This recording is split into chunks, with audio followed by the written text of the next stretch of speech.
Après le nord de l'Italie, direction à présent le cœur du Japon, direction le bassin de Nagaragawa, où se déroulent depuis lundi les championnats du monde d'aviron. Les Français ont déjà glané 2 médailles en skiff poids léger féminin et masculin, de l'argent et du bronze. Ils espèrent bien sûr faire mieux, notamment à l'occasion de cette dernière journée. Aujourd'hui, avec les embarcations de 4, nous retrouvons tout de suite aux commentaires Alexandre Boyon et Sébastien Vieildan. Messieurs, c'est à vous. Pour la première fois, l'Asie a l'honneur d'accueillir les championnats du monde d'aviron. Bienvenue à Gifu, au Japon, pour suivre les meilleurs moments de ces championnats en compagnie de Sébastien Vieildan, champion olympique et champion du monde en titre, qui nous fait l'honneur d'être avec nous. Bonjour Sébastien. Bonjour Alexandre, bonjour à tous. Et on va suivre tout de suite une course qui nous intéresse beaucoup, celle du 400 barreur poids léger avec les Allemands à côté des Australiens. Mais surtout à la ligne d'eau numéro 3, les Français archi favoris. Ils ont gagné la Coupe du Monde et ils sont invaincus cette saison. Et oui, on attend vraiment beaucoup de ce bateau. C'est le bateau favori de la discipline, avec peut-être les Irlandais aussi, qui ont monté de très belles choses pendant ces phases qualificatives. Mais vraiment, ce bateau français est la fer de lance de cette année de l'équipe de France d'aviron. On attend beaucoup d'eux.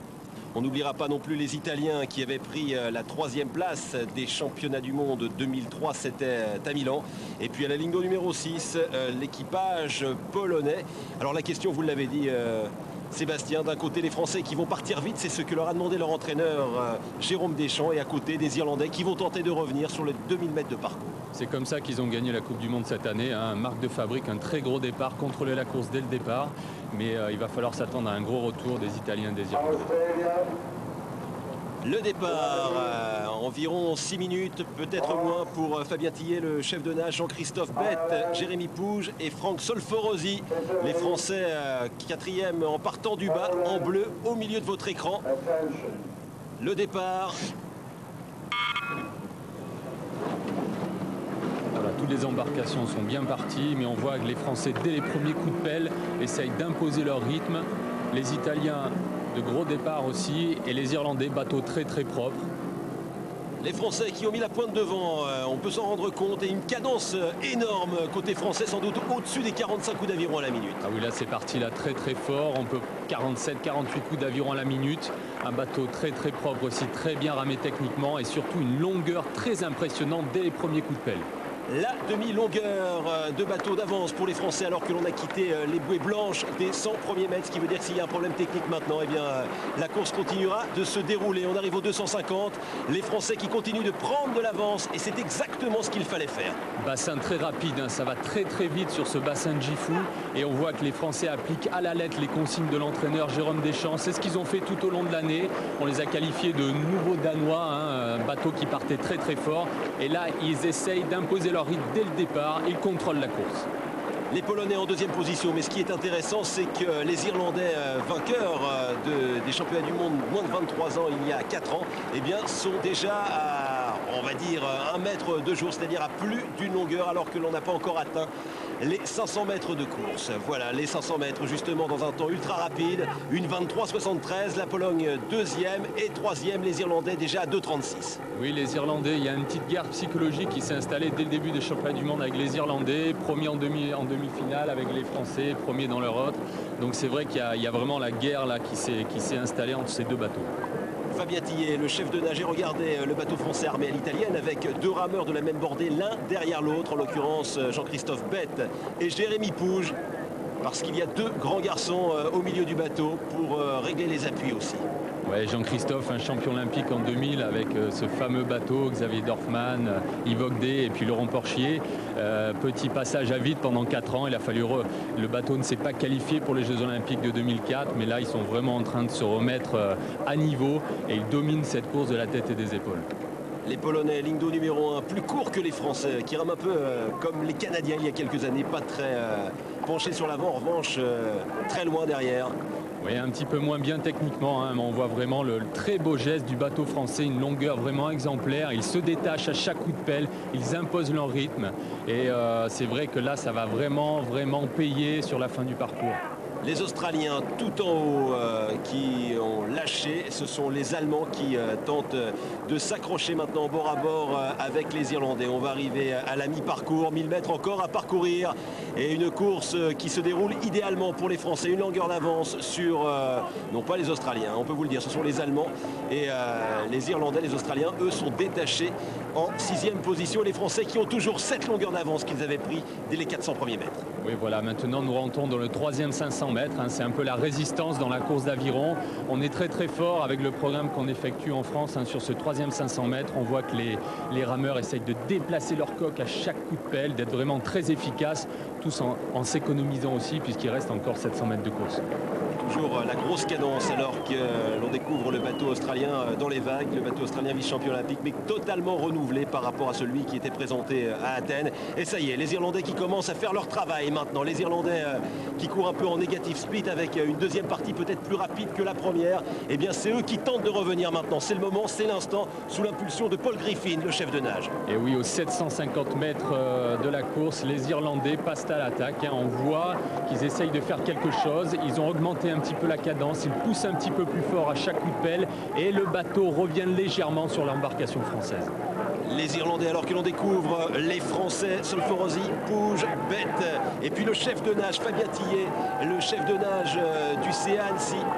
Les Français sont bien là, je peux vous dire Alexandre, ils sont bien, ils maîtrisent, ils ne s'affolent pas sur le retour des Irlandais, ils sont toujours aussi longs, ils déplacent leur coque et passage aux 500 mètres. 500 mètres encore, 60 coups d'aviron pour aller chercher le premier titre mondial de l'aviron français en 400 barreurs poids léger. Il y avait eu un titre officieux mondial remporté dans les années 70, 3 titres par les frères Picard, André Coupa et Francis Pellegrini. Mais là, ce serait véritablement le premier titre mondial décerné.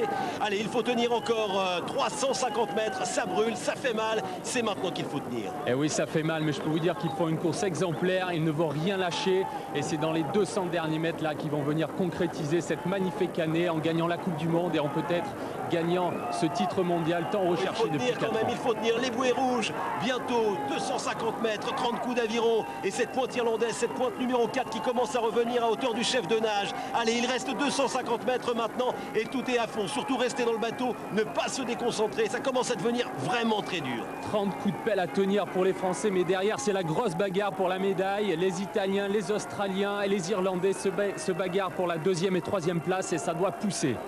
Peut-être le premier titre pour les Français, la cadence qui commence à monter, ne pas raccourcir, faire tomber les pelles, travailler jusqu'au bout. Ils ont véritablement fait des sacrifices depuis des mois et des mois pour aller chercher ce titre mondial. Il reste 100 mètres et les Français qui débouchent en tête, 100 mètres et les Français qui sont devant l'équipage d'Irlande alors que derrière il y a l'Italie qui revient comme un bolide. Les Français toujours en tête, les Français qui s'imposent dans cette finale des championnats du monde en 400 barreurs devant l'Irlande qui parvient à conserver une toute petite pointe d'avance sur l'Italie.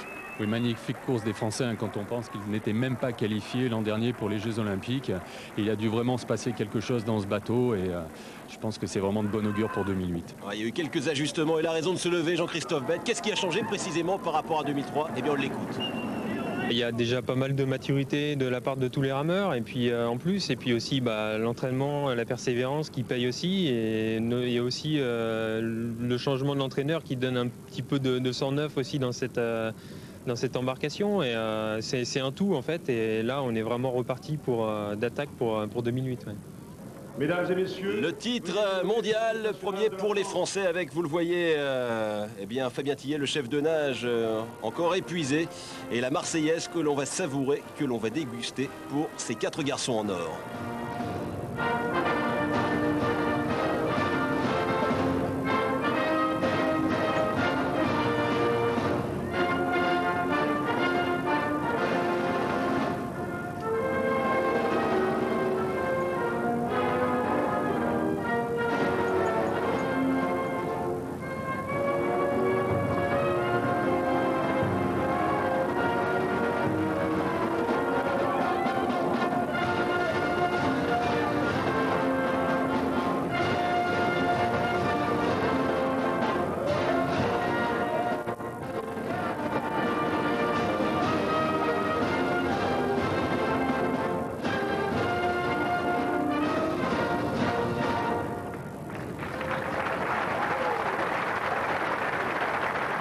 Autre finale attendue, celle du 4 de couple messieurs, embarcation nouvelle entre guillemets pour l'équipe de France qui sera à la ligne d'eau numéro 1, qui a atteint la finale avec Adrien Hardy, votre partenaire champion du monde et champion olympique en 2 de couple. C'était à Athènes et à Milan. Équipage jeune, nouveau, à côté les Slovènes, Spik et Kopp, champion du monde de nouveau hier en 2 de couple en votre absence. Et puis il y aura à la ligne d'eau numéro 3 une embarcation dont il faudra se méfier, l'Estonie, avec Yuri Jansson, 39 ans, vice-champion olympique l'an dernier, encore à 39 ans. On n'oubliera pas la 4, l'équipage polonais qui avait gagné les régates de Versailles. On vous les avait diffusées sur France 3. À la 5, les Tchèques et puis les Allemands, ligne d'eau numéro 6. Question, Sébastien, que peut-on attendre de cet équipage français qui a déjà rempli son contrat en étant en finale? Et oui, je pense que le contrat est rempli. Là, c'est de la cerise sur le gâteau. Il voulait rentrer en finale. C'était très important pour démarrer l'Olympiade. Bateau français qui s'est pas mal ajusté ces dernières semaines avec l'entrée de Julien Bain dans le bateau, le passage à la ligne d'eau, à la place au 4 de Adrien Hardy. Et un équipage qui a beaucoup progressé ces dernières semaines, ces derniers jours. Oui, surtout les derniers jours, les dernières semaines, comme vous le dites Alexandre, il a fallu faire des derniers remaniements pour trouver la bonne composition. Ça n'a pas été facile, c'est un bateau long, il faut trouver la bonne osmose. Et je pense que là, ils ont trouvé quelque chose sur ces championnats du monde. Le 4 de couple, 4 rameurs, 8 avirons, le deuxième bateau le plus rapide de l'aviron derrière le 8. Les Français qui ont réussi l'exploit en demi-finale d'éliminer les Russes, champions olympiques en titre, ce qui n'est pas rien, avec 2 garçons de 19 et 20 ans. Eh bien, les Français qui sont bien partis dans ce premier 500 mètres, c'était leur point faible. Ils sont présents juste derrière les Polonais qui font l'effort maintenant. Oui, c'est un bateau très rapide. Le premier 500 mètres est très important. Une grosse inertie sur le 4 de couple. Il ne faut pas louper le bon wagon car on ne peut pas revenir. C'est pour ça qu'il a fallu travailler ce départ qui était un peu le défaut des Français. Adam Korol, le chef de nage polonais qui emmène cette embarcation. Les Polonais qui arrivent souvent placés mais jamais vainqueurs, c'est eux qui sont en tête pour l'instant après 500 mètres de course. Et les Français eh bien, qui naviguent à moins d'une longueur du bateau de tête. C'est très très bien là pour le premier 500 mètres. Je pense qu'ils appliquent vraiment les consignes à la lettre. Il fallait vraiment ne pas se faire décrocher. Et on voit un bateau polonais très puissant, très long, mais les Français sont dans le coup. Et l'indication quand même, alors que l'on découvre les 27 000 spectateurs présents à Gifou, c'est que les Français, bien esselés à la ligne d'eau numéro 1, avaient peur d'un départ ultra rapide des Slovènes. Seulement les Slovènes ont doublé. Ils ont couru hier en double et pour l'instant, eh bien, ils s'accrochent les Français. Ça doit être bon pour le moral. Oui, c'est vrai que ça pouvait être un petit peu dangereux d'être à la ligne d'eau 1 décroché par les Slovènes. Mais les Slovènes qu'on voit à l'image là avec Kopp et Spik, champions du monde en double hier, j'ai l'impression qu'ils ne sont pas aussi bien qu'ils le voudraient. Ils partent très très vite d'habitude et là je les trouve un peu trop dans le paquet.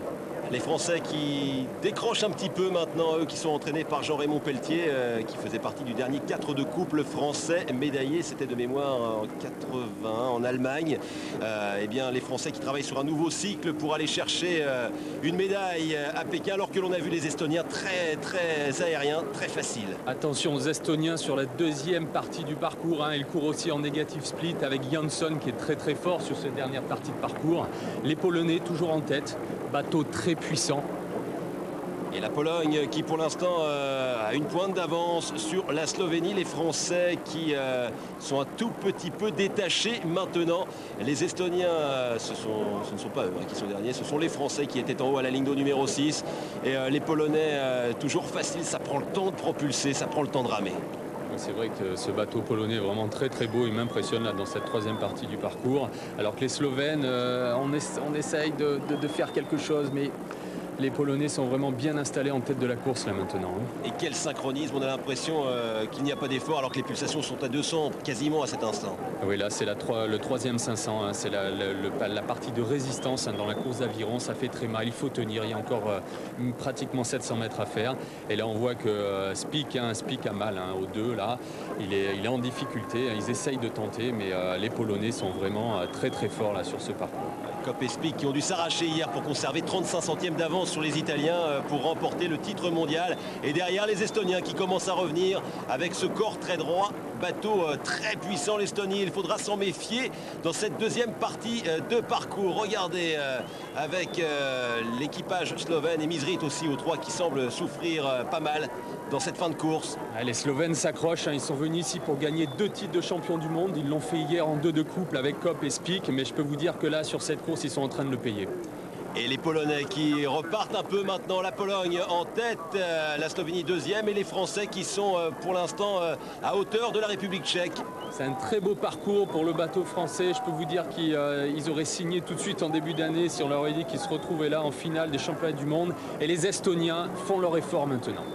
Le style estonien qui n'est pas sans rappeler celui du 4 de couple de l'ex-URSS quand cette embarcation dominait cette épreuve. Les Polonais en tête avec Adam Korol, le chef de nage. Imaginez qu'il vient de Gdansk, quel symbole. 20 ans après Solidarność, 20 ans après les grèves dans les chantiers navals. Si la Pologne parvenait à remporter le 4 de couple avec un héros qui vient de Gdansk, ce serait énorme. Les Polonais qui sont en tête devant la Slovénie et l'Estonie, mais c'est la grosse bagarre avec les Français qui sont bien également. Et oui, les Français reviennent là pour cette 4e place. Je suis vraiment très content pour eux. Adrien Hardy et ses coéquipiers, ils font vraiment une course magnifique. C'est de bon augure pour les Jeux Olympiques en 2008. La souffrance et quelques coups d'aviron, 5 coups d'aviron pour les Polonais. On voit l'érictus de la douleur sur ce visage polonais. Et regardez, la Pologne qui donne tout, grosse cadence, 44 coups d'aviron à la minute derrière les Slovènes qui ont tout lâché pour aller chercher le titre. 3e place pour l'Estonie, les Français en bagarre pour la 4e place. Vaclav Chalupa qui souffre, on le voit, le Tchèque. Et la victoire pour l'équipage polonais devant la Slovénie qui devra se contenter de la 2e place. 3e, l'Estonie et les Français qui terminent finalement 5e, mais à rien du tout des Tchèques vice-champions olympiques en titre. Les Français sont pas loin, vraiment très belle finale pour cet équipage. Ouais, la Pologne qui peut exulter et les Français qui ratent la médaille, mais vraiment d'un rien. Il nous a manqué encore un peu d'expérience sur cette finale où on s'est aperçu que les concurrents étaient aussi très bien préparés. Mais c'est une très belle construction et on a encore un petit peu de temps jusqu'à Pékin. D'autres satisfactions dans ces championnats du monde. Le 4 barré, jeune équipage avec Popovitny, Durupt, Matisse et Lionel Jacquiot, le chef de nage, sans oublier bien sûr Nicolas Magérus, le barreur. Un enlevage de folie pour aller chercher les Américains. Et ce bateau s'offre le titre mondial. Vraiment un très bel enlevage. Ils sont venus coiffer les Américains dans les 500 derniers mètres. Marque de fabrique des Français, de l'équipage français en 4 barrés. C'était une course magnifique. Les Français déjà champions du monde en 97 et en 2001. À signaler quand même que Lionel Jacquiot, il était 2 fois champion du monde junior il y a simplement 2 et 3 ans. Il est déjà chez les grands et il est déjà sur la plus haute marche du podium. Regardez cet enlevage, là aussi grosse cadence. Le 4 barré, 4 rameurs, un aviron chacun et puis un barreur de 55 kg qui, ça ne s'invente pas, vient de l'Aviron Bayonnais. Pas le club de rugby, le club bien évidemment d'aviron. Le départ, beaucoup d'inertie et puis on voit également Jonathan Matisse à droite qui lui avait pris la 4e place en 8 seniors il y a 2 ans à Milan. Coup de chapeau quand même pour ces garçons parce que c'est l'avenir de demain, c'est l'avenir pour Pékin. Ah oui, c'est vraiment des rameurs d'avenir, des jeunes seniors qui sont venus prendre un premier titre mondial là, au championnat du monde senior. 2 médailles d'or donc pour le 400 barreurs poids léger, pour le 4 barrés, un retour qui fait extrêmement plaisir, celui de Bénédicte Luzui Dorfman. Elle s'était arrêtée juste après les Jeux Olympiques de Sydney pour la plus belle des raisons. Les naissances de Cléa, 3 ans, et Alexis, 15 mois aujourd'hui. La femme de Xavier Dorfman, champion olympique à Sydney, a repris les avirons il y a 1 an et à l'arrivée, elle prend une médaille d'argent, sa 4e au championnat du monde en skiff derrière Van Eupen qui est quand même 3e des derniers Jeux. Et on espère que ça donnera envie à son mari de revenir, lui qui est champion olympique à Sydney. Et on n'oubliera pas non plus Fabrice Moreau, fracture de fatigue, et lui aussi a fait un retour de folie, surtout dans les 500 derniers mètres pour aller chercher une médaille en skiff poids léger. Et oui, ces 2 skippers ont vraiment fait des retours magnifiques cette année. Bénédicte qui n'a rien perdu de sa technique et Fabrice, après énormément de blessures cette année, vraiment décroche cette médaille de bronze et on est vraiment très content pour lui. 4 médailles, 10 finales, 2 titres. C'est le bilan de ces championnats du monde à Gifu. Rendez-vous l'an prochain près de Londres, à Ayton, peut-être en votre compagnie. Sébastien, en attendant, à bientôt pour de l'aviron sur France Télévisions. Ciao. Merci, au revoir à tous. Adieu. Adieu. Merci Alexandre, merci Sébastien et encore un grand bravo aux équipes de France d'aviron et de VTT puisque je vous rappelle que Julien Absalon donc a conservé son titre de champion du monde de cross-country. Il sera d'ailleurs l'invité de François Brabant et de toute sa bande dans Stade 2 aux alentours de 17h47. Au menu également du foot, du rugby, du tennis avec l'US Open et puis un superbe reportage sur les championnats du monde d'apnée. Du sport sur France 3, c'est à 20h10 avec tout le sport, de retour le dimanche. Tout de suite à suivre sur France 3, un documentaire sur la Toscane. Très belle soirée à tous. Merci, à bientôt. Salut!